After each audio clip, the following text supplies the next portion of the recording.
Praise the Lord. ധന്യനായ യേശുക്രിസ്തുവിന്റെ ധന്യ തിരുനാമം ഉയർത്തപ്പെടുമാറാകട്ടെ. പ്രഭാതത്തിൽ കൂടി വന്ന് കർത്താവിനെ മഹത്വപ്പെടുത്തുവാൻ ദൈവം നമുക്ക് ഭൂമിയിൽ ഒരവസരം കൂടെ ഒരുക്കി നൽകി തന്നുവല്ലോ. കർത്താവിന്റെ എല്ലാ വിശ്വസ്തകളെയും ഓർത്ത് ദൈവത്തിന് മഹത്വം കരയറ്റുന്നു. ഈ പ്രഭാത പ്രാർത്ഥനയിൽ പങ്കെടുക്കുന്ന കർത്തൃദാസന്മാർ, ദൈവമക്കളെല്ലാവർക്കും നമ്മുടെ കർത്താവും രക്ഷിതാവുമായ യേശുക്രിസ്തുവിന്റെ വന്യപരിശുദ്ധ നാമത്തിലുള്ള ക്രിസ്തീയ പ്രഭാത വന്ദനങ്ങൾ അറിയിക്കുന്നു. കർത്താവ് നിങ്ങളായിരിക്കുന്ന ഇടങ്ങളിൽ നിങ്ങളെ ക്ഷേമമായി പരിപാലിക്കുന്നു എന്ന് വിശ്വസിക്കുന്നു. 2024 ഈ ജൂലൈ മാസം വരെ നമ്മെ സമൃദ്ധിയായി അനുഗ്രഹിച്ച ദൈവത്തിന്റെ കുറുകിപ്പോകാത്ത കരം ഇന്ന് രാവിലെയും നമ്മെ അനുഗ്രഹിപ്പാൻ ശക്തമാണ്. അവന്റെ കരത്തിന്റെ അനുഗ്രഹങ്ങൾക്കായി പ്രാർത്ഥനയോടെ കാത്തിരിക്കാം. ദൈവവചനത്തിലേക്ക് നമ്മുടെ ശ്രദ്ധയെ തിരിക്കാം. തിരുവെഴുത്തുകളിൽ നിന്ന് ഒരു വേദഭാഗം നമുക്ക് ശ്രദ്ധിക്കാം. ഉൽപ്പത്തി പുസ്തകം 30-ാം അധ്യായം 17-ാമത്തെ വാക്യം നമുക്ക് ശ്രദ്ധിക്കാം. ബൈബിളുള്ള പ്രിയപ്പെട്ടവർ ബൈബിൾ തുറന്ന് നിങ്ങൾ ഇരിക്കുന്ന ഇരിപ്പിടത്തിൽ നിങ്ങളുടെ ബൈബിൾ ഉണ്ടായിരിക്കണം. അലംഭാവത്തോടെ ഇരിക്കരുത്. ഉൽപ്പത്തി പുസ്തകം 30-ാം അധ്യായം 17-ാമത്തെ വാക്യത്തിലേക്ക് ശ്രദ്ധയെ തിരിക്കാം. ദൈവം ലേയയുടെ അപേക്ഷ കേട്ടു. അവൾ ഗർഭം ധരിച്ച് യാക്കോബിന് 5ാമത് ഒരു മകനെ പ്രസവിച്ചു.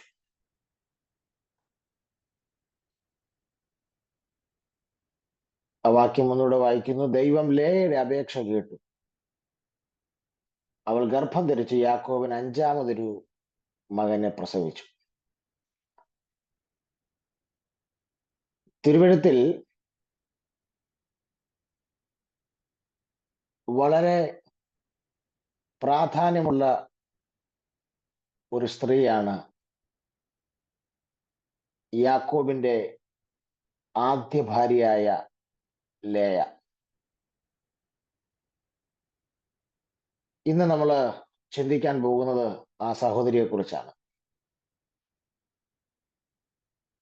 നമുക്ക് ലേയയെക്കുറിച്ച് കാണാൻ കഴിയുന്ന വേദഭാഗങ്ങൾ ഉൽപ്പത്തി പുസ്തകം 29-ാം അധ്യായത്തിന്റെ 16-ാം വാക്യത്തിലാണ് ആദ്യമായി ലേയയെക്കുറിച്ചുള്ള പരാമർശം ആരംഭിക്കുന്നത്.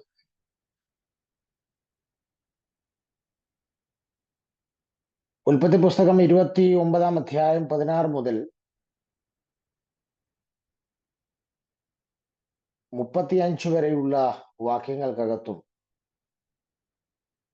ഉൽപ്പത്തി പുസ്തകം 30-ാം അധ്യായം 9 മുതൽ 21 വരെയുള്ള വാക്യങ്ങൾക്കകത്തൊക്കെയാണ് ലേയയെക്കുറിച്ച് നമുക്ക് കൂടുതലായി കാണാനും മനസ്സിലാക്കാനും കഴിയുന്ന വേദഭാഗങ്ങൾ. ലേയ എന്ന വാക്കിന്റെ അർത്ഥം ബലഹീന എന്നാണ്. സ്തോത്രം.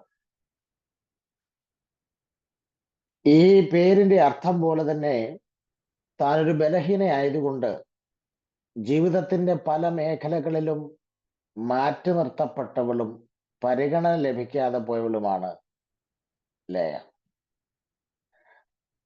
എന്തായിരുന്നു ലേയയുടെ ബലഹീനത എന്ന് നമുക്ക് കൃത്യമായിട്ട് അറിയാൻ കഴിയുന്നില്ല. സ്തോത്രം. എന്നാൽ ഈ ഉൽപ്പത്തി പുസ്തകം 29-ാം അധ്യായം 17-ാം വാക്യം വായിക്കുമ്പോൾ അവിടെ ഒരു സ്റ്റേറ്റ്മെന്റ് ഉണ്ട്. ലേയയുടെ കണ്ണ് ശോഭ കുറഞ്ഞതായിരുന്നു.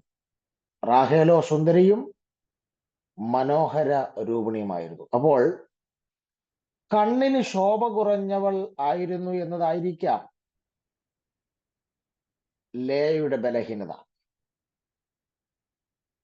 അപ്പോൾ കണ്ണിന് എന്തെങ്കിലും രോഗമുണ്ടോ എന്ന് എനിക്കറിയില്ല. പക്ഷെ കണ്ണിന് ശോഭയില്ലായിരുന്നു. കാഴ്ചയ്ക്ക് അത്ര ഒരു കോമളരൂപിയായിരുന്നില്ല എന്നാണ് മനസ്സിലാക്കാൻ പറ്റുന്നത്. എന്നാൽ റാഹേൽ നേരെ തിരിച്ചായിരുന്നു. റാഹേൽ നല്ല സുന്ദരിയും മനോഹര രൂപിണിയുമായിരുന്നു. അപ്പോൾ ഈ കണ്ണിന് ശോഭ കുറഞ്ഞു എന്നുള്ള ബലഹീനതയായിരിക്കാം പലയിടത്തും പരിഗണന ലഭിക്കാതെയും മാറ്റി നിർത്തപ്പെട്ട ഒരവസ്ഥയിലൂടെയൊക്കെ പോകാൻ ജീവിതത്തിൽ സാഹചര്യം ഉണ്ടാക്കിയതെന്നാണ് ഞാൻ ചിന്തിക്കുന്നത്. ലേയയുടെ പിതാവിനെ നമുക്കറിയാം, ലാബാൻ. റബേക്കയുടെ നേരാങ്ങളയായ ലാബാനാണ് ലേയയുടെ പിതാവ്. ലേയയുടെ ഭർത്താവ് നമുക്കറിയാം യാക്കോബായിരുന്നു. യാക്കോബിന്റെ ആദ്യ ഭാര്യയാണ് ലേയ. ലേയയുടെ ദാസിയായിരുന്നു സിൽപ്പ എന്ന് പറയുന്നത്. ലേയയ്ക്ക് കൃപയാൽ ദൈവം 7 തലമുറകളെയാണ് കൊടുത്തത്. 6 ആൺമക്കളും ദീന എന്ന ഒരു പെൺകുട്ടിയും. സ്തോത്രം. ഇതാണ് ലേയെക്കുറിച്ചുള്ള ഒരു ചെറിയ സമ്മറി. ഞാൻ ഇവിടെ ഒരു കാര്യം വളരെ വ്യക്തമായി മനസ്സിലാക്കിയത്, യഹൂദ കുടുംബങ്ങളെ കുറിച്ച് നമ്മൾ പഠിച്ചാൽ, യഹൂദ കുടുംബത്തിൽ ഒരു സ്ത്രീക്ക് മക്കളില്ലെങ്കിൽ ചില വേദ ചിന്തകന്മാരൊക്കെ പറഞ്ഞിരിക്കുന്നത്, ഇത്ര വർഷം മക്കൾ ഉണ്ടായില്ലെങ്കിൽ, ഞാൻ ആ വർഷക്കണക്ക് പറയാത്ത, പലരും പല കണക്കുകൾ പറയുന്നത് കൊണ്ടാണ്, ഭർത്താവിൽ നിന്ന് അവളെ മാറ്റി മറ്റൊരു കൂടാരം അടിച്ച് അതിൽ പാർപ്പിക്കുമെന്നാണ് പറയുന്നത്. ഒരു വേദചിന്തകൻ അതിനെ പറഞ്ഞിരിക്കുന്നത് അതുകൊണ്ടാണ്, അബ്രഹാമിന്റെ വീട്ടിൽ ദൈവത്തിന്റെ ദൂതന്മാർ 3 പുരുഷന്മാർ വന്നപ്പോൾ നിന്റെ ഭാര്യ സാറായി എവിടെയെന്ന് ചോദിച്ചത്. അപ്പോൾ സാറായി അബ്രഹാമിന്റെ കൂടെ മറ്റൊരു കൂടാരത്തിനകത്തായിരുന്നു, സെപ്പറേറ്റ് പാർപ്പിച്ചിരിക്കുകയായിരുന്നു എന്നാണ് അവർ പറയുന്നത്. എത്രമാത്രം ശരിയെന്ന് നമുക്കറിയില്ല. കാരണം തലമുറ ഉളവാകുക എന്നുള്ളത് ഒരു അഭിമാന പ്രശ്നമായിരുന്നു, ഒരു പ്രസ്റ്റേജിന്റെ വിഷയമായിട്ടാണ് യഹൂദന്മാരുടെ കൂടാരങ്ങളിൽ ഉണ്ടായിരുന്നത്. സ്തോത്രം. എന്നാൽ വേദപുസ്തകം പരിശോധിച്ചാൽ യാക്കോബിന്റെ ലൈഫിനകത്ത് അപ്പന്മാർക്കുണ്ടായതുപോലെ തന്നെയുള്ള ഒരു പ്രതിസന്ധി ഉണ്ടായി. അബ്രഹാമിന് തലമുറ ഉണ്ടാകാൻ വർഷം 25 പിടിച്ചു, അല്ലെങ്കിൽ ദീർഘവർഷങ്ങൾ പിടിച്ചു വാഗ്ദത്ത സന്തതി ഉണ്ടാകാൻ. അതിന് മുമ്പേ ഇഷ്മായേലുണ്ടായി. അതുപോലെ തന്നെ ഇസഹാക്കിലേക്ക് വരുമ്പോഴും മക്കളുണ്ടാകാൻ അല്പം ബുദ്ധിമുട്ടുകൾ ഉണ്ടായി. ഇസഹാക്ക് റിബേക്കയ്ക്ക് വേണ്ടി പ്രാർത്ഥിച്ചു എന്നാണ് നമുക്ക് മനസ്സിലാക്കാൻ കഴിയുന്ന ചരിത്രം. അതേ വിഷയം യാക്കോബിലേക്കും വന്നു. ഇതൊരു പാരമ്പര്യമായി കൈമാറി വരുന്ന ചില വിഷയങ്ങൾ. ഇന്ന് രാവിലെ ഞാൻ ആത്മാവിൽ നിങ്ങളോട് പറയുന്നു, ഏതെങ്കിലും ഒരു പാരമ്പര്യ കൈമാറ്റം സംഭവിക്കുന്നുണ്ടെങ്കിൽ അതിനെ യേശു ക്രിസ്തുവിന്റെ വചനത്താലും രക്തത്താലും ആത്മാവിനാലും ബ്രേക്ക് ചെയ്ത് അതിന്മേൽ ജയം പ്രാപിക്കണം. സ്തോത്രം. പല ആളുകളിലും അപ്പന്മാരിലും അമ്മമാരിലും ഉണ്ടായിരുന്ന രോഗങ്ങൾ, സ്വഭാവങ്ങൾ, ഇതൊക്കെ കൈമാറി വരുന്നതായിട്ട് കാണുന്നുണ്ട്. അതിനെ കണ്ടുകൊണ്ടിരിക്കാതെ അതിനെ പ്രാർത്ഥനാ മുറിയിൽ ആത്മമണ്ഡലത്തിൽ ബ്രേക്ക് ചെയ്ത് അതിന്മേൽ ജയം പ്രാപിക്കുന്നവനാണ് ജയകരമായ ഒരു ക്രിസ്ത്യ ജീവിതം നയിപ്പാൻ കഴിയുന്നത്. ഇവിടെ ഇതാ അതേ വിഷയം അപ്പന്മാർക്ക് വന്ന അതേ വിഷയം യാക്കോബിന് വന്നു. തന്റെ സ്വന്തം ദേശത്തുനിന്ന് ജ്യേഷ്ഠനെ ചതിക്കുക നിമിത്തം ഓടിപ്പോകേണ്ടി വന്നു. ഇപ്പോൾ അമ്മ വീട്ടിലാണ്. അമ്മ വീട്ടിൽ പാർക്കുന്ന ഈ യാക്കോബ് തന്റെ അമ്മാച്ചന്റെ പെൺമക്കളെ വിവാഹം കഴിക്കുകയാണ്. സ്തോത്രം. അതിൽ ലേയയും റാഹേലിനെയും വിവാഹം കഴിച്ചു. റാഹേലിനെയാണ് താൻ സ്നേഹിച്ചതെങ്കിലും ലേയെ വിവാഹം കഴിക്കേണ്ടി വന്നു. പിന്നീട് 7 വർഷത്തിന് ശേഷം റാഹേലിനെ വിവാഹം കഴിച്ചു. പക്ഷെ തനിക്കും മക്കളില്ല. സ്തോത്രം.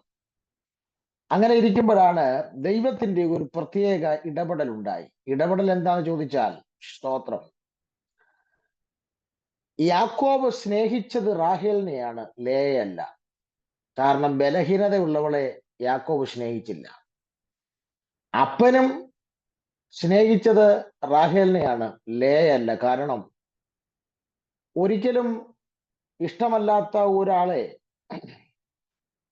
വിവാഹം കഴിക്കേണ്ടി വന്നയാളാണ് ലേയ. എന്തുകൊണ്ടെന്നാൽ നമുക്കറിയാം, യാക്കോബ് സ്നേഹിച്ചത് റാഹേലിനെയാണ്, വിവാഹം കഴിക്കാൻ താല്പര്യപ്പെട്ടതും ലാബാൻ തന്ത്രപൂർവം യാക്കോബിന്റെ കയ്യിൽ ലേയ ഏൽപ്പിക്കുകയായിരുന്നു. നമ്മുടെ ഭാഷ പറഞ്ഞാൽ തല കെട്ടുവെക്കുകയായിരുന്നു. സ്തോത്രം. അപ്പം അപ്പന് മനസ്സിലായി, ഒരു കാരണവശാലും ഇവളിങ്ങനെ നിന്ന് പോകത്തേ ഉള്ളൂ, ഇവള് ആരും കല്യാണം കഴിച്ചോണ്ട് പോകത്തില്ല. കാരണം കണ്ണിന് ശോഭയിൽ കുറഞ്ഞു. ഇനി അതല്ലെങ്കിൽ അതുപോലെ കാശൊക്കെ മുടക്കണം. അതുകൊണ്ട് അപ്പന് ഒരു തന്ത്രം ഉപയോഗിച്ചു. അർദ്ധരാത്രിയിൽ റാഹേലിന് പകരം ലേയെ കൊടുത്തു. ഇതൊക്കെ ഒരു ദൂതാണ്. കാരണം ചില വർഷങ്ങൾക്ക് മുമ്പ് യാക്കോബ് എങ്ങനാണോ തന്റെ അപ്പനെ ചതിച്ചത്, അതേ രീതിയിലാണ് ഇവിടെ അമ്മാച്ചൻ യാക്കോബിനെ ചതിക്കുകയാണ്. സ്തോത്രം. ശരിയല്ലേ? പണ്ട് അപ്പന്റെ വീട്ടിൽ ഇസഹാക്കിന് കണ്ണുമങ്ങി, കണ്ണു കാണില്ല. സ്തോത്രം. പക്ഷേ വേഷം മാറി വന്ന യാക്കോബിനെ അപ്പൻ എന്ത് ചെയ്തു? തപ്പി നോക്കിയപ്പോൾ ഏശാവിനെ പോലെ രോമമൊക്കെ ഉണ്ട്. അമ്മയുടെ ഐഡിയ ആയിരുന്നു. എങ്കിലും മനസ്സിൽ ഏശാവിനെ വിചാരിച്ചുകൊണ്ട് യാക്കോബിന്റെ തലയെ കൈവച്ച് അപ്പൻ അനുഗ്രഹിച്ചു. നോക്കിക്കേ, അപ്പന്റെ മനസ്സിലാരായിരുന്നു? ഏശാവായിരുന്നു. തലയെ കൈവച്ച യാക്കോബിന്റെയാ. ഇതേ അടിയല്ലേ 20 വർഷങ്ങൾ കഴിഞ്ഞപ്പോഴും, അല്ലെങ്കിൽ കുറച്ച് വർഷങ്ങൾ കഴിഞ്ഞപ്പോൾ യാക്കോബിന് കിട്ടിയത്? 7 വർഷം റാഹേലിന് വേണ്ടി അധ്വാനിച്ച് 7 വർഷം തികഞ്ഞ വിവാഹ ദിവസം അർദ്ധരാത്രിയിൽ വിവാഹം നടത്തുന്ന, കാർമ്മികത്വം നടത്തുന്ന ആള്, സ്തോത്രം, കൈപിടിപ്പിച്ചു കൊടുത്തത് ആരെയാണെന്ന് യാക്കോബ് പറഞ്ഞില്ല. മനസ്സിൽ മുഴുവൻ റാഹേലായിരുന്നു. പക്ഷെ കൈപിടിച്ചത് ആരുടെയാ? റാഹേലിന്റെയാ. നോക്കിക്കേ, അപ്പനിട്ട് എങ്ങനെ പണിതോ അതേ പണി അമ്മാച്ചൻ യാക്കോബിന്റെ കൊടുക്കുക. ഞാൻ പറയാറുണ്ട്, അപ്പനിട്ട് പണിതാൽ അമ്മാച്ചനെ കൊണ്ട് പണി തരുന്ന ദൈവത്തെയാണ് നമ്മൾ സേവിക്കുന്നത്. നോക്കിക്കേ, യാക്കോബെ, നീ ചതിയനാണെങ്കിൽ ചതിക്ക് ഡോക്ടറേറ്റ് എടുത്ത പാർട്ടി എടുത്തോട്ടാണ് ദൈവം വിട്ടത്. സ്തോത്രം.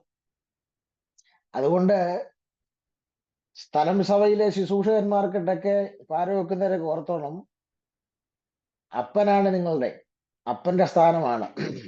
പക്ഷേ അമ്മാച്ചനെ കൊണ്ടുള്ള പണി വരും. സ്തോത്രം. നോക്കിക്കേ, അതുകൊണ്ട് തന്നെ യാതൊരു മനസ്സും ഇല്ലാതെയാണ് റാഹേലിനെ സ്നേഹിച്ച യാക്കോബിനെ ലേയെ ഭാര്യയാക്കേണ്ടി വന്നത്. എനിക്ക് ലേയെ കുറിച്ച് വളരെ ദുഃഖം തോന്നി. കാരണം നിയമപരമായ ഭാര്യ ആരുടെയാ? ആരാണിപ്പോ നിയമപരമായ ഭാര്യ? ലേയാണ്, യാക്കോബിന്റെ. യാക്കോബിന്റെ കാര്യമൊക്കെ നോക്കുന്നത് ലേയാണ്, കാരണം ലീഗൽ വൈഫാണ്. പക്ഷെ യാക്കോബ് ഇപ്പോഴും പഴയ കണക്ഷൻ വിട്ടിട്ടില്ല. ഏതാ പഴയ കണക്ഷൻ? റാഹേലുമായിട്ടുള്ളത്. സ്തോത്രം.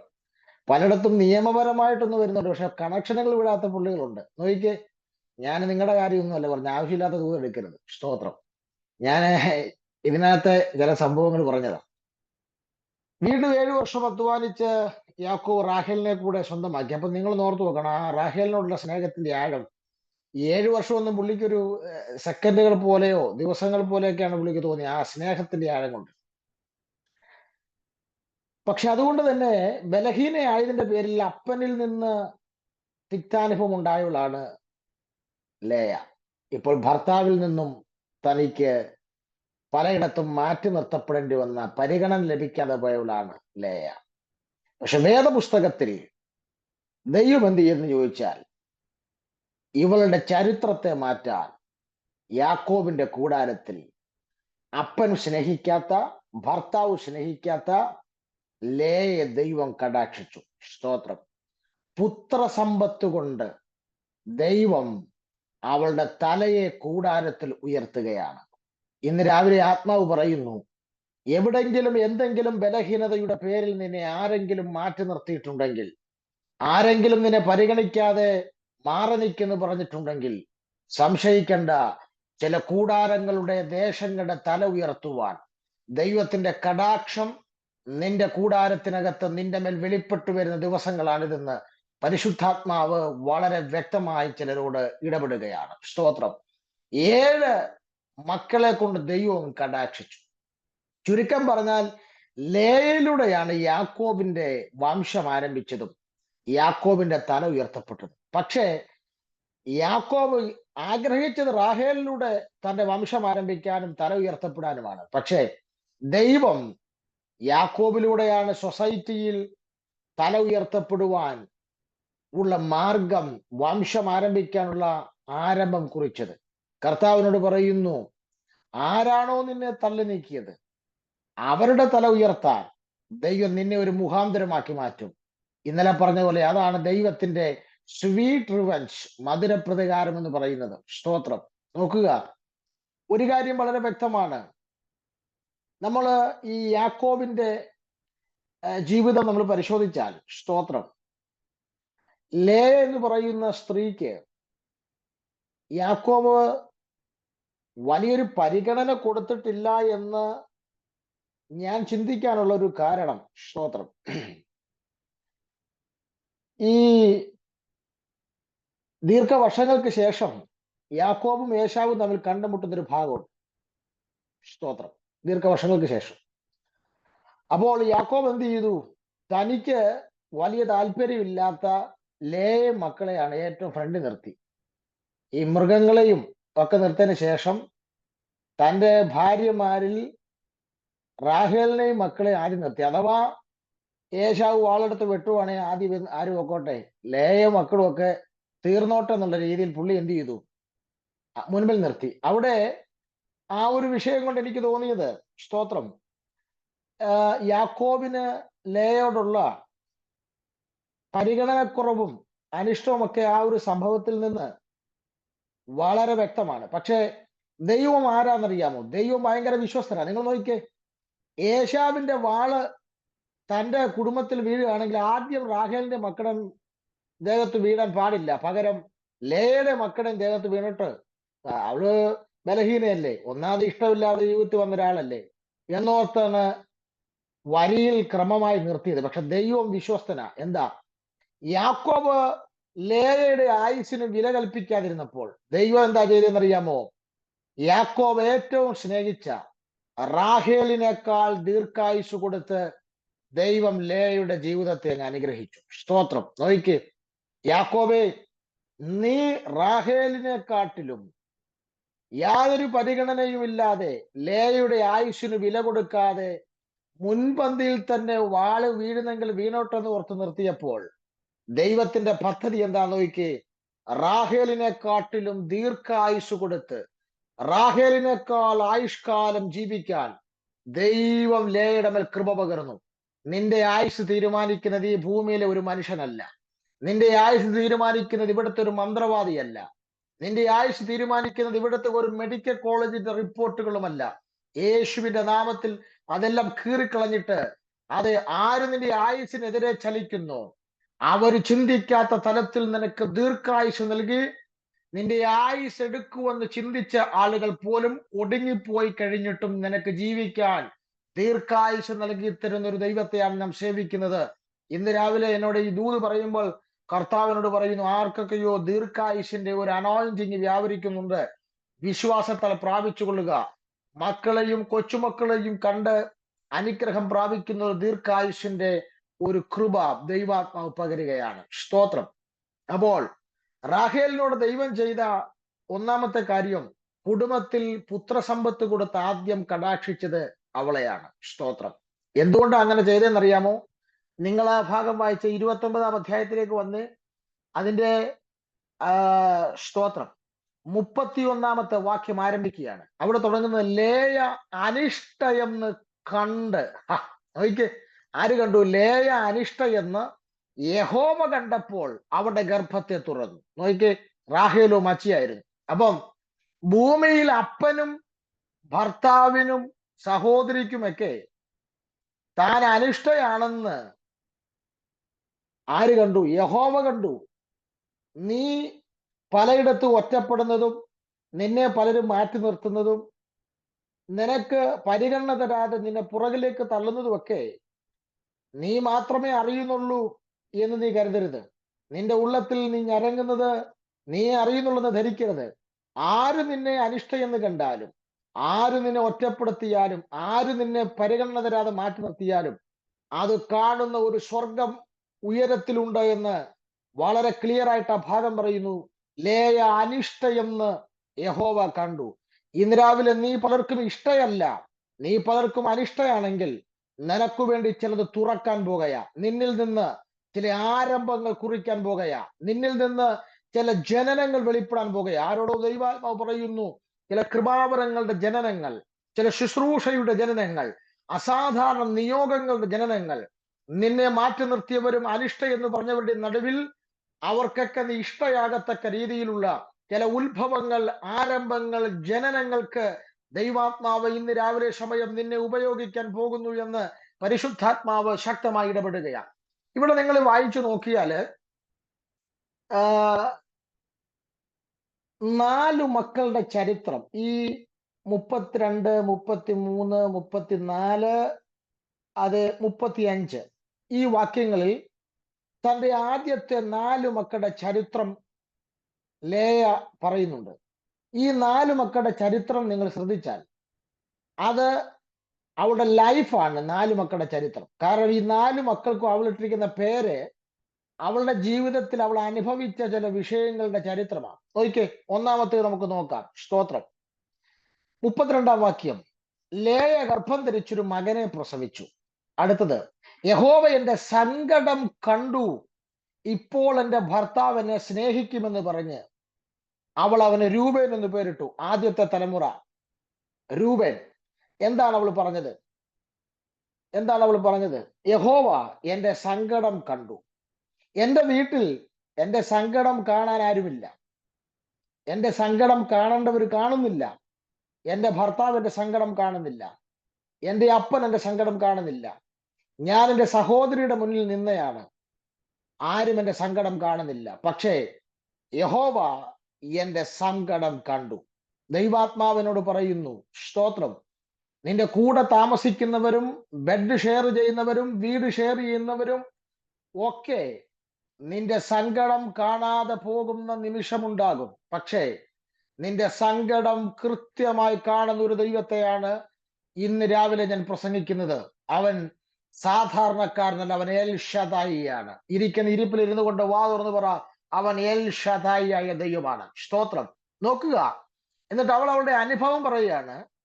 ഈ തലമുറ ജനിച്ചത് കൊണ്ട് അവൾക്കുണ്ടാകാൻ പോകുന്ന ഒരു നന്മ അവൾ പറയുക. എന്താ? ഇപ്പോൾ എന്റെ ഭർത്താവ് എന്നെ സ്നേഹിക്കും. കണ്ടോ? അർത്ഥം, വിവാഹം കഴിഞ്ഞ് വർഷം എത്രയായി, ഒന്നാമത്തെ മകൻ ജനിച്ചു, പക്ഷെ ഭർത്താവ് തന്നെ സ്നേഹിക്കുന്നില്ല. എന്തുകൊണ്ട്? അദ്ദേഹത്തിന് ഇഷ്ടമില്ലാതെ അദ്ദേഹത്തിന്റെ ജീവിതത്തിൽ വന്നു ചേർന്ന ആളാണ് ഞാൻ. എൻ്റെ അപ്പന്റെ കുരുട്ടുബുദ്ധിയാണ്. പക്ഷേ ഇന്ന് വരെ ഭർത്താവിന്റെ ഒരു സ്നേഹം എനിക്ക് അനുഭവിക്കാൻ കഴിഞ്ഞിട്ടില്ല. സ്തോത്രം. അപ്പോൾ ഒരു കാര്യം വളരെ വ്യക്തമാണ്, വിവാഹം കഴിച്ച ഭർത്താവിൽ നിന്ന് ഒരു സ്നേഹം അനുഭവിക്കാൻ കഴിഞ്ഞിട്ടില്ല. വിവാഹം കഴിച്ച ഭർത്താവിന്റെ സ്നേഹം പോകുന്നത് തന്റെ സഹോദരിക്കാണ്. ഇന്ന് രാവിലെ ദൈവാത്മാവ് ആരോടൊക്കെയോ പറയുന്നു, സ്തോത്രം, നിന്നെ സ്നേഹിക്കേണ്ടവരും സ്നേഹിക്കാതെ മാറി നിൽക്കുമ്പോൾ ഇന്ന് രാവിലെ അവർ നിന്നെ സ്നേഹിക്കത്തക്ക രീതിയിലുള്ള ചില ഉത്ഭവങ്ങൾ നിന്നിൽ നിന്ന് ദൈവം പുറപ്പെടുവിക്കാൻ പോകുകയാ. സ്തോത്രം. അയ്യോ, അവർക്ക് സ്നേഹിക്കാതിരിക്കാൻ കഴിയത്തില്ല. അതുപോലെയുള്ള ചില ജനനങ്ങൾ, ആരംഭങ്ങൾ ദൈവാത്മാവ് ഇന്ന് രാവിലെ നിന്നിലൂടെ ചെയ്യാൻ പോകുകയാ. ഇന്ന് രാവിലെ വിളിച്ചു പറയുന്നു, നിന്റെ കുറ്റം പറഞ്ഞവരും ബലഹീനത പറഞ്ഞ് ആഘോഷിച്ചവരും പരിഗണന തരാതെ മാറ്റി നിർത്തിയവരുമൊക്കെ നിന്നെ വിളിച്ച വാക്കുകൾ കൊണ്ടും പ്രവർത്തികൾ കൊണ്ടും സ്നേഹിക്കത്തക്ക രീതിയിൽ ഒരു രൂപേണ ദൈവം നിന്നിലൂടെ പുറത്തു കൊണ്ടുവരാൻ വേണ്ടി പോകുന്നു. 2024 ജൂലൈ മാസത്തിൽ ഇതൊരു പ്രൊഫസിയായി ഏറ്റെടുത്തുകൊള്ളുക. ചിലർ നിന്നെ സ്നേഹിക്കുന്ന റൂബേനുകൾ പുറത്തു വരാൻ വേണ്ടി പോവുകയാണ്. സ്തോത്രം. ഓക്കെ, രണ്ടാമത്തെ വിഷയം 33 വാക്യത്തിലേക്ക് വരിക. അവിടെ വീണ്ടും രണ്ടാമത്തെ തലമുറ ജനിക്കുകയാണ്. അവൾ പിന്നെയും ഗർഭം ധരിച്ച് ഒരു മകനെ പ്രസവിച്ചു. സ്തോത്രം. നോക്കിയേ, അവിടെ ആ മകന്റെ പേര് അവൾ ഇട്ടത് ഷിമയോൻ എന്നാണ്. പക്ഷെ അവിടെ എന്നെ ചിന്തിപ്പിച്ച കാര്യം, ഞാൻ അനിഷ്ട എന്ന് യഹോവ കേട്ടത് കൊണ്ട് ഇവനെയും എനിക്ക് തന്നു എന്ന് പറഞ്ഞ് അവന് ശിമയോൻ എന്ന് പേരിട്ടു. അപ്പൊ ഒരു കാര്യം ഉറപ്പായി. എന്താ? രൂപേൻ ജനിച്ചിട്ടും പലരുടെ അനിഷ്ടം എന്ത് ചെയ്തിട്ടില്ല, മാറിയില്ല തന്റെ മേൽ നിന്ന്. അതുകൊണ്ടാണ് അവൾ രണ്ടാമത് വീണ്ടും പറഞ്ഞത്, ഞാൻ അനിഷ്ട എന്ന് യഹോവ കേട്ടത് കൊണ്ടാണ് ഇവനെയും എനിക്ക് തന്നത്. നേരത്തെ അവൾ അനിഷ്ട എന്ന് കണ്ടത് കൊണ്ടാണ് കൊടുത്തത്. കണ്ടെന്നാ പറഞ്ഞത് യഹോവ. സ്തോത്രം. നോക്കിക്കേ, അപ്പോൾ 31 വാക്യത്തിൽ പറഞ്ഞത് ലേയ അനിഷ്ട എന്ന് യഹോവ കണ്ടെന്ന. പക്ഷെ 33 വാക്യത്തിൽ അവൾ പറയുന്നു, രൂപേൻ ജനിച്ചു, പക്ഷെ വേണ്ടതുപോലൊരു അനിഷ്ടം പലരുടെ മാറിയില്ല. പക്ഷെ ഇപ്പോൾ അവൾ പറയുന്നു, ഈ ശിമയോനെ എനിക്ക് തരാൻ കാരണം യഹോവ ഞാൻ അനിഷ്ടയാണ് പലർക്കുമെന്ന് കേട്ടു. സ്തോത്രം. അപ്പം ആരുടെയൊക്കെ വായിൽ നിന്ന് വന്ന ചില വാക്കുകൾ യഹോവ കേട്ടു. സ്തോത്രം. കുഞ്ഞെ, ആത്മാവിനോട് പറയുന്നു, നീ അറിഞ്ഞോ അറിയാതെയോ മാറി നിന്നോ ഒക്കെ നിന്റെ കുറ്റം പറഞ്ഞ് അത് നിന്നെ അത് പരിഹസിക്കുന്നവരുടെ വാക്കുകൾ ദൈവം കേട്ടിട്ട്, നീ പലർക്കും അനിഷ്ട എന്ന് കേട്ടിട്ട്, ദൈവം ഇന്ന് രാവിലെ അനിഷ്ടയായവരുടെ വായടപ്പിക്കാൻ കരുത്തുള്ള ചില ശിമയോന്മാരെ ദൈവം നിനക്ക് വേണ്ടി പുറത്തു കൊണ്ടുവരാൻ വേണ്ടി പോകുകയാണ്. ഇന്ന് രാവിലെ സമയം ചിലരുടെ നാവുകളെ ബന്ധിക്കുന്ന, ചിലരുടെ അധരങ്ങളെ പൂട്ടിക്കുന്ന ശിമയോന്മാരെ ദൈവാത്മാവ് നിനക്ക് വേണ്ടി പുറത്തു കൊണ്ടുവരുന്നു. ഇന്ന് രാവിലെ വിശ്വസിക്കുവാൻ തയ്യാറാകട്ടെ. വീണ്ടും 34 വാക്യത്തിലേക്ക് വരുമ്പോൾ മൂന്നാമത്തെ തലമുറ പുറത്തു വരികയാണ്. അവൾ പിന്നെയും ഗർഭം ധരിച്ചു. സ്തോത്രം. നോക്കിക്കേ, പിന്നെയും ഗർഭം ധരിച്ചു, ഒരു മകനെ പ്രസവിച്ചു. അവിടെ അവൾ ആ മകനിട്ട പേര് ലേവി എന്നാണ്. സ്തോത്രം. ഇന്ന് നിങ്ങൾ ഓർത്തു നോക്കിയേ, അവൾ ആ മകന് ലേവി എന്ന് പേരിടാനുണ്ടായ സാഹചര്യം അവളുടെ ലൈഫിന്റെ മറ്റൊരു മൂവ്മെന്റാ പറയുന്നത്. എന്താ? ഇപ്പോൾ ഈ സമയം എന്റെ ഭർത്താവിനോട് പറ്റിച്ചേരും. അപ്പൊ അതിന്റെ അർത്ഥം എന്താ? സ്തോത്രം. രൂപേൻ വന്നു, സ്നേഹിക്കുമെന്ന് പറഞ്ഞവൾ പേരിട്ടു. സ്നേഹിച്ചോ ഇല്ലെന്ന് എനിക്കറിയില്ല, സ്നേഹിച്ച് കണ്ടേക്കാം. രണ്ട്, ഞാൻ അനിഷ്ട എന്ന് യഹോവ കേട്ടു എന്ന് പറഞ്ഞവൾ ശിമയോൻ എന്ന് പേരിട്ടു. 3, അവൾ പറയാ, ഈ മകനെ കാണുമ്പോ, ഇവനെ കാണുമ്പോ എന്റെ ഭർത്താവിനോട് പറ്റിച്ചേരും. അപ്പൊ സ്നേഹിച്ച് കാണും, പക്ഷെ പറ്റിച്ചേർന്നിട്ടില്ല. ദൈവാത്മാവിനോട് പറയുന്നു, നിന്നോട് ചേർന്ന് നിൽക്കേണ്ട പലരും പറ്റിച്ചേരാതെ അകലമിട്ട് ദൂരമിട്ട് നിൽക്കുകയാണ്. പക്ഷേ ഒരു കാര്യം വ്യക്തമാണ്, ലേവി പുറത്തു വരുമ്പോൾ ചിലത് പറ്റിച്ചേരും. സ്തോത്രം. എന്ത് പറ്റിച്ചേരും? സ്തോത്രം. ഒരു കാര്യം വളരെ വ്യക്തമാണ്, പരിശുദ്ധാത്മാവിനോട് പറയുന്നു, നിന്നോട് പറ്റിച്ചേരേണ്ട പലതിനെയും ഡിസ്റ്റൻസ് ഇട്ട് അകലമിട്ട് നിർത്തുക എന്നുള്ളതാണ് പിശാചിന്റെ സ്ട്രാറ്റജി. പക്ഷേ ദൈവത്തിന്റെ പദ്ധതി ഒരു ലേവിയിലൂടെ പറ്റിച്ചേരേണ്ടതിനെ നിന്നോടുകൂടെ ചേർത്ത് വെക്കാൻ, നിന്നോടുകൂടെ പറ്റിച്ചേർപ്പിക്കാൻ ദൈവ പദ്ധതി ഒരുക്കുകയാണ്. ഒരുമിച്ച് നിൽക്കേണ്ടതിനെ, ഐക്യതയോടെ നിൽക്കേണ്ടതിനെ രണ്ട് തട്ടിലേക്കാക്കി, അത് ദൂരത്തേക്കാക്കി ഡിസ്റ്റൻസ് ഇടാൻ പിശാച് പദ്ധതി ഒരുക്കുമ്പോൾ ഇന്ന് രാവിലെ ആരോട് പരിശുദ്ധാത്മാവ് പറയുന്നു, നിന്റെ കുടുംബത്തിനകത്ത് ഒരുമിച്ച് ചേർത്ത് നിർത്താൻ, പറ്റിച്ചേർത്ത് നിർത്താൻ, പറ്റിച്ചേർന്ന് അനുഗ്രഹങ്ങളെ പ്രാപിക്കാൻ ഒരു ലേവിയെ ദൈവം നിനക്ക് വേണ്ടി ഓപ്പൺ ആക്കാൻ വേണ്ടി പോകുന്നു. ഇന്ന് രാവിലെ വിശ്വസിക്കുന്നവർക്കായി കർത്താവിന് സ്തോത്രം ചെയ്യുന്നു. നാലാമതൊരു മകൻ ജനിക്കുന്നു. 35 വാക്യം. അവൾ പിന്നെയും ഗർഭം ധരിച്ചൊരു മകനെ പ്രസവിച്ചു. ഇവിടെ അവൾക്ക് പരാതിയില്ല. സ്തോത്രം. നാലാമത്തെ മകൻ അവളൊരു പേരിട്ടു, യഹൂദ എന്ന് പേരിട്ടു. ഇവിടെ അവൾക്ക് പരാതിയില്ല. അപ്പൊ എന്റെ ഒരു ചിന്ത, പരാതി പരിഹരിക്കപ്പെട്ടു. സ്തോത്രം. അവൾ ഭർത്താവ് ചേർന്ന് കാണും, സ്നേഹിക്കാത്തവർ സ്നേഹിച്ച് കാണും, പലരുടെ അനിഷ്ടയായിരുന്നവൾക്ക് അനിഷ്ട എന്നുള്ള ആ ഒരു തസ്തിക മാറിക്കാണും. അതുകൊണ്ടാണ് അവൾ ഇവിടെ പറയുന്നു, എനിക്ക് കഴിഞ്ഞ പ്രാവശ്യം 3 മക്കളെ തന്ന ദൈവത്തിന് ഞാൻ ഹൃദയം തുറന്ന് നന്ദിയോടെ സ്തുതിക്കുമെന്ന് പറഞ്ഞ് അവൾ നാലാമത്തെ തലമുറയ്ക്ക് പേരിട്ടു യഹൂദ. ഇന്ന് രാവിലെ സമയം ദൈവം നിനക്ക് തന്ന നന്മകൾക്ക് തക്കതായി, ദൈവം നിനക്ക് നൽകിയ ആരംഭങ്ങൾക്ക് തക്കതായി, ദൈവം നിനക്ക് നൽകിയ ഓപ്പണിങ്ങുകൾക്ക് തക്കതായി വാ തുറന്ന് ദൈവത്തെ സ്തുതിക്കാൻ ഇന്ന് രാവിലെ തയ്യാറാകട്ടെ. യഹൂദമാർ നിന്നിൽ നിന്ന് പുറത്തു വരട്ടെ. യഹൂദമാർ നിന്നിൽ നിന്ന് പുറത്തു വരട്ടെ. അത് വാ തോരാതെ കർത്താവിനെ സ്തുതിക്കാൻ യഹൂദമാർ പുറത്തു വരട്ടെ. സ്തോത്രം. ഇവിടെ എന്നെ ചിന്തിപ്പിച്ചൊരു പദം എന്നാണെന്നറിയാമോ? ആ 35 വാക്യം അവസാനിക്കുമ്പോ, നിങ്ങൾ ഓർത്തു വെക്ക്, 35 വാക്യം അവസാനിക്കുമ്പോ എന്താ എഴുതിയിരിക്കുന്നറിയോ? പിന്നെ അവൾക്ക് പ്രസവം നിന്നു. പിന്നെ അവൾക്ക് പ്രസവം നിന്നു. സ്തോത്രം. ഞാൻ ഈ ഭാഗം വായിച്ചപ്പോൾ എൻ്റെ ഉള്ളിൽ കർത്താവ് എനിക്ക് നൽകിയൊരു ചിന്ത, അവളുടെ പ്രസവം നിന്ന് ഫിസിക്കലി സയൻസ് പരമായി ഇനി അവൾക്കൊരു തലമുറ പുറത്തു വരത്തില്ല. നിന്നുപോയി, പ്രസവം നിന്നുപോയി. സ്തോത്രം. പക്ഷേ ഇതാണ് സയൻസിന്റെ ഭാഷ്യം. സ്തോത്രം. ഇതാണ് ഫിസിക്കലിയുള്ള ഭാഷ്യം. പക്ഷേ 30-ാം അധ്യായത്തിലേക്ക് നിങ്ങൾ വരുമ്പം നമ്മൾ വായിച്ച കുറുവാക്യം നിങ്ങൾ ശ്രദ്ധിച്ചില്ലേ? അവിടെ എഴുതിയിരിക്കുന്നത് 30-ാം അധ്യായം 17-ാം വാക്യം എഴുതിയിരിക്കുന്നത് എന്താ? ദൈവം ലേയയുടെ അപേക്ഷ കേട്ട് അവൾ ഗർഭം ധരിച്ച് യാക്കോബിന് 5-മതൊരു മകനെ പ്രസവിച്ചു. ഓ രക്തം ജയം. നോക്കി, എന്താ ഈ അർത്ഥം? നിന്നുപോയെന്ന് പറഞ്ഞത്, അവസാനിച്ചെന്ന് പറഞ്ഞതിനെ ദൈവം വീണ്ടും റീഓപ്പൺ ചെയ്യുകയാ. നിങ്ങൾക്ക് വിശ്വസിക്കാൻ പറ്റും. ഞാൻ പറഞ്ഞാൽ നിങ്ങൾ വിശ്വസിക്കുമോ എനിക്കറിയില്ല, അതിശയോക്തിയല്ല. ഞാൻ മിഡിൽ ഈസ്റ്റിലൊരിടത്ത് ഒരു വീട്ടിൽ പ്രാർത്ഥിക്കാൻ ചെന്നപ്പോൾ ഒരു കൊച്ചിന്റെ തലയെ കൈവച്ചിട്ട് പറഞ്ഞു, ഭൂമിയിൽ വരേണ്ടവനല്ല നീ, പക്ഷെ നിന്നെ ഞാൻ മെഡിക്കൽ സയൻസിന് പോലും അത് ചിന്തിക്കാൻ കഴിയാത്ത നിർവചനം കൊടുത്താണ് പുറത്തു കൊണ്ടുവന്നെന്ന് പറഞ്ഞപ്പോൾ ആ ഭാര്യയും ഭർത്താവും കൂടെ മുഖാമുഖം നോക്കിയിട്ട് എന്നോട് പറഞ്ഞു, പാസ്റ്ററെ, എന്റെ ഭാര്യയാണ്, പുള്ളിക്കാരിയുടെ ഡെലിവറി നിർത്തിയതാണ്. സ്തോത്രം. അതിനുള്ള എല്ലാ കാര്യങ്ങളും നടത്തിയതാണ്. പക്ഷേ വീണ്ടും അവൾ പ്രഗ്നന്റ് ആയി. എങ്ങനെയെന്ന് ഞങ്ങൾക്കറിയില്ല. അങ്ങനെ ജനിച്ചവനാണ് ഇവൻ. സ്തോത്രം. ഒരു അത്ഭുതത്തോടെയാണ് ഞാനത് കേട്ടത്. ഇത് വായിക്കുമ്പം അതെങ്ങനെ അത്ഭുതപ്പെടാനൊന്നുമില്ല. ഇവിടെ എഴുതിയിരിക്കുന്ന കണ്ടില്ലേ?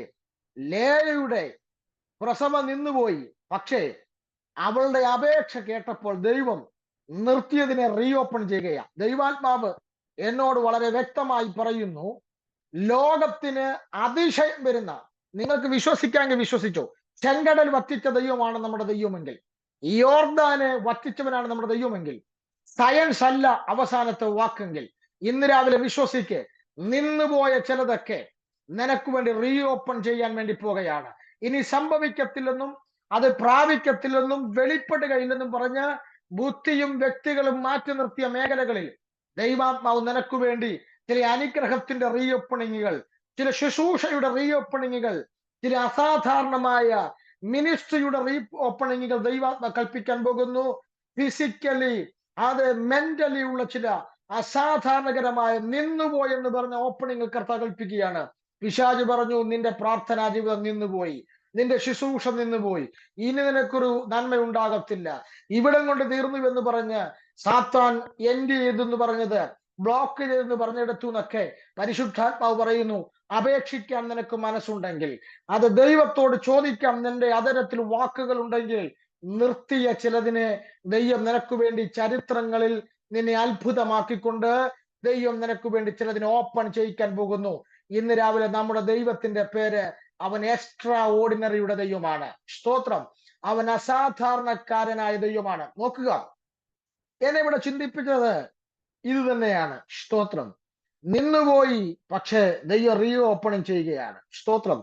ഈ ലേയ ഒരു ബുദ്ധിമതിയായ സ്ത്രീയാണ്. സ്തോത്രം. ബുദ്ധിമതിയാണെന്ന് പറയാൻ കാരണമുണ്ട്. ഞാൻ ഈ റാഹേലിനെ കുറിച്ച് പറയും, എല്ലാവരും റാഹേലിനെ കുറിച്ചാ പറയുന്നത്. കാര്യം റാഹേലിനെ കുറിച്ച് പറയുമ്പം റാഹേലിൽ ഉള്ള പല നെഗറ്റീവും ഞാൻ ലേയിൽ കണ്ടില്ല. ലേയിൽ എനിക്ക് പറയാൻ നെഗറ്റീവുകളൊന്നും അധികം എന്റെ ശ്രദ്ധയിൽപ്പെട്ടില്ല. സ്തോത്രം. കാരണം റാഹേലിൽ പറയാൻ ഒത്തിരി കാര്യമുണ്ട്. റാഹേല് ആത്മഹത്യാ ഭീഷണി വരെ മുടക്കിയ പാർട്ടിയാണ് യാക്കോബിന് നേരെ. അങ്ങനെയുള്ള സ്ത്രീകളുണ്ട്, ഭർത്താക്കന്മാരോട് ആത്മഹത്യാ ഭീഷണി മുടക്കുന്ന സ്ത്രീകളുണ്ട്. സ്തോത്രം. നോക്കിക്ക്, നീ എനിക്ക് മക്കളെ തന്നില്ല ഞാൻ ചാവൂ എന്നൊക്കെ പറഞ്ഞ പാർട്ടിയാണ്. സ്തോത്രം. അപ്പം അതിന്റെ അർത്ഥം എന്നാന്ന് ചോദിച്ചാല്, മക്കളെ കിട്ടാത്തതിന്റെ മുഴുവൻ പഴിയും ഭർത്താവായ യാക്കോബിനെ മണ്ടയിലോട്ട് വെക്കുകയായിരുന്നു റാഹേൽ. പക്ഷേ യാക്കോബ് ബുദ്ധിമാനായി. യാക്കോബ് തിരിച്ചടിച്ചു. യാക്കോബ് പറഞ്ഞു, മക്കളെ തരാൻ ഞാൻ ദൈവത്തിന്റെ സ്ഥാനത്തല്ല എന്ന് പറഞ്ഞ, മക്കളെ തരുന്നത് ഒരു മനുഷ്യനല്ല, അത് ഭർത്താവല്ല, മക്കളെ തരുന്ന ദൈവമാണ് എന്നുള്ള സ്ഥാനം യാക്കോബ് ചൂണ്ടിക്കാണിച്ചു. സ്തോത്രം.